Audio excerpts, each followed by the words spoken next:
Hey y'all, it's Whiskey. Welcome to the Friday Hot Toddy. Today it's usually tea and whiskey. Today it's coffee. But what I want to talk about today, this week's topic is overcoming perfectionism. This is one that I've had to really struggle with through the years myself. And first of all, the simple definition of perfectionism is to be free from deficit. And I don't know about you, but when you get really real with yourself, there's none of us free from deficit. So right off the bat, perfectionism is just completely unachievable. And many of us have been conditioned to try to do like everything perfect. And we've done it like as children or being young, that was our way of getting approval or confirmation that somebody cared, or if I do everything perfect, they're gonna love me, and it carries on into our relationships as we get older. And really, perfectionism and perfect is the enemy of good.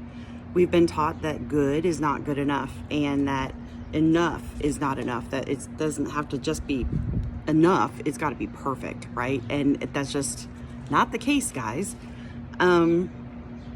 Perfectionism is truly a fear, right?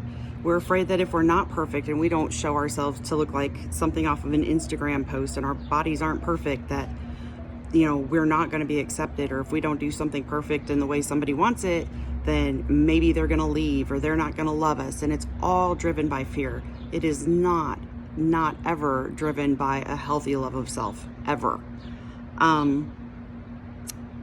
Think about what you're missing in your pursuit of perfectionism. Think about all the anxiety that you build up for yourself. Think about all the different things that you've missed because you've either spent the time or wasted the time, or given so much of your brain power and so much of your energy to something that's just not going to be achievable. And like, how many of us have done something that is just totally off the chain awesome, and we've still gone back and picked it apart when nobody else found any fault with anything, and we've done it to ourselves, right? So on your perfectionism and your pursuit of that, and what you carry with you to chase that, like, where's your awareness of that? And when's the last time you've really sat back and looked at where you set the goalpost for yourself, and what is really realistic in both your ability to achieve certain things? Like do you expect perfectionism the first time you've done something? Or do you take away your victories from yourself, right? Do we take away our victories? Like, we've done something like maybe we've never done before, and we've achieved it, and we've done actually a really good job for just starting out on something, but then we pick it apart and tell ourselves it wasn't good enough because we could do better. And quite frankly, y'all, that's just crap. We really need to take stock and have some love and share our gifts of ourself with ourselves without picking ourselves apart. And one of the things is, what are we afraid that people will see if we're not perfect, right? What are we, thank you, bird.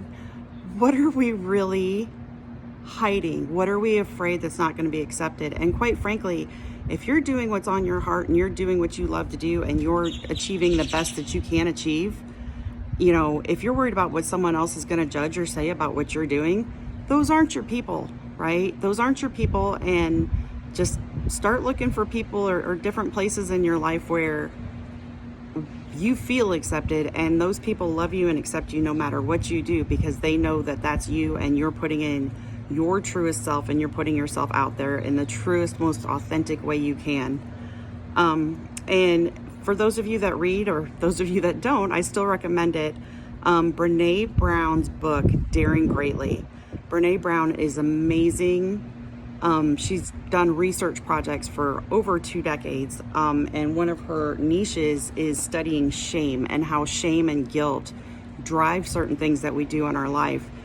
And that is the number one thing that she says about perfectionism, is that perfectionism is driven by shame and guilt. What if I'm not this? What if I'm that? What if I've done this in my life and I didn't think it was like the best thing I could have done. So now I have to be perfect in everything else because I need to gain those points with somebody else or with myself. right? So Brene Brown, Daring Greatly, is an amazing book, and she's got a YouTube channel and social media presence, and it's all free. There's no reason why we can't start digging in and looking at these things and really start pulling apart what makes us tick and what's driving us for that perfectionism. So I love y'all. We'll talk to you on the next one, and keep on rocking.